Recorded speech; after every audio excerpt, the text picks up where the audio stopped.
Hi, we now come to the ninth chapter of A Student's Guide to New Testament Greek by Graham Simpson.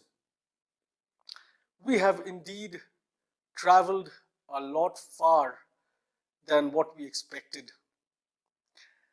In this chapter, we're going to look at the aorist and the future passive indicative. At this juncture of our learning, we add two more passive tenses of the indicative, the aorist and future passive indicative. Let us look at the aorist passive indicative of luo as we look into the table below. Eluthen, I was loosed. Eluthes, you were loosed. Eluthe, he, she, it was loosed. Eluthemen, we were loosed. Eluthete, you were loosed. Eluthesan, they were loosed. Now, how do we recognize the aorist passive indicative tense? Number one, the augment, because it is a past tense, so we will find that the augment has to be there. Secondly, the letter theta at the end of the stem of many verbs. Third, the vowel eta in the ending as well. So these three things will help us to recognize the aorist passive indicative tense. Now, let us look at the future passive indicative of luo. Luthesomai, I will be loosed. Luthe se, you will be loosed.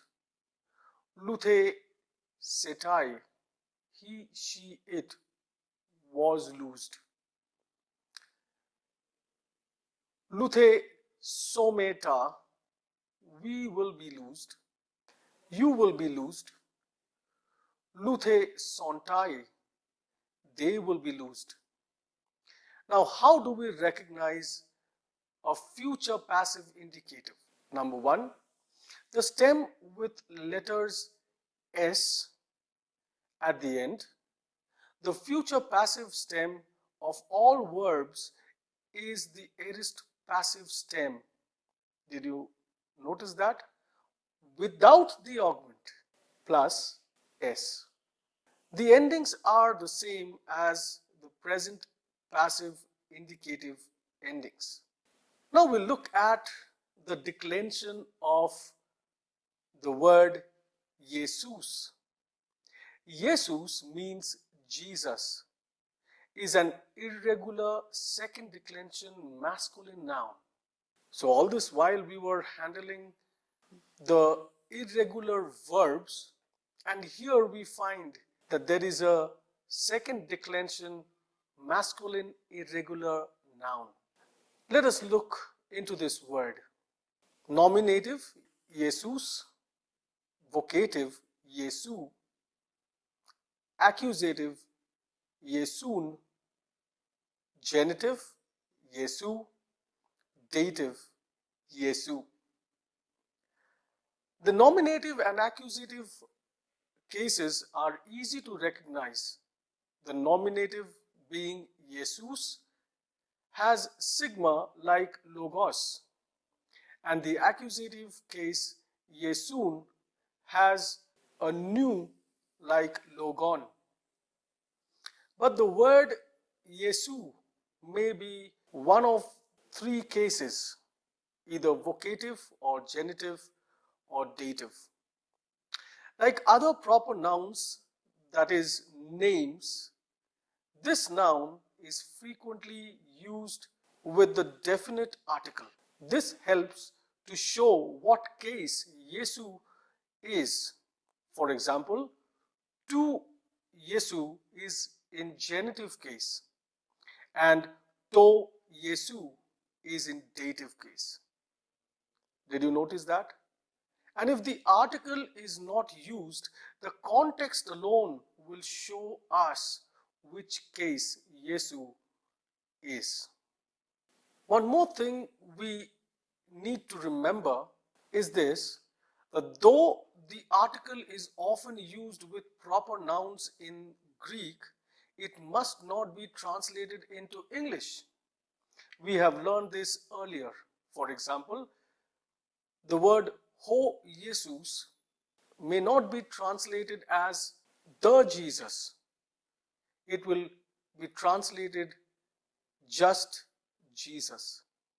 Or for example, ho Petros will be translated just as Peter and not as the Peter.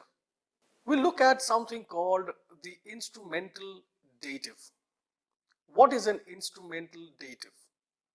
The dative case can sometimes mean by or by means of. This is called the instrumental dative and refers to the instrument or means by which an action is done. For example, we are saved by grace. This use of the dative is nearly always restricted to inanimate, non-living things. Only rarely can a living person be the instrument by which an action is performed.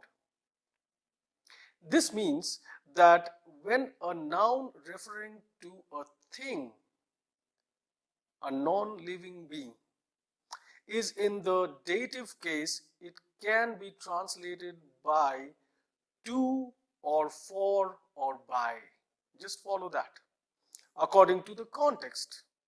But when a noun referring to a person and not a thing is in the dative case, it can usually be translated by, to, or for only.